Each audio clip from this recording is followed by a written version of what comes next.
আসসালামু আলাইকুম রহমতুল্লাহি ওয়া বারাকাতুহু। এটা তোমাতান যে লন্ডন প্রবাসী আমাদের মুকিদ মামার বাইয়ে দান করছেন, এটা তুমি তাই খাইতায় খাইয়া দোয়া করতায়। আর টান টান যত ধরনের বালা মুসিবত আছে দূর করতে আল্লাহ তুমি তাই দোয়া করতায় কো আমিন। আর খাস করিয়া যে মুকিদ মামার বাতিজির আল্লাহ তাআলা সুস্থতা দান করতা খাইয়া দোয়া করতায় কো আমিন। মুকিদ মামার মার খানদান বাপর খানদান যত দুনিয়া ছাড়িয়া গেছেন গিয়া আল্লাহ জান্নাতুল ফেরদৌস দান করতা কো আমিন। ঠিক আছে, দেশ ও সারা জাহানের মানুষ বালা তাহকা দোয়া করিও সবে আর ওটা খাইয়া দোয়া করতা, ঠিক আছে নি?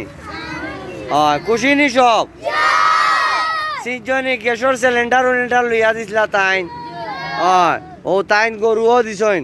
আর সব সময় আমরা মাদ্রাসাত দেন বুঝছেন, দান সদকা করেন, তার লাগি বলে ইয়া দোয়া করবাই। তাইনও অসুস্থ এবং দেশ ও সারা জাহানোর মানুষের লাগি দোয়া করবাই। যে যে ঘাটে আটকে আছে আল্লাহ তালা এই ঘাট থেকে উদ্ধার করতার কাজ করি। যে লন্ডন প্রবাসী বাইক না তান মেল লাগি দিছইন অসুস্থ, আল্লাহ সুস্থতা দান করতা কো আমিন। ঠিক আছে, ভালো থাকো। আসসালামু আলাইকুম রহমতুল্লাহি ওয়া বারাকাতুহু।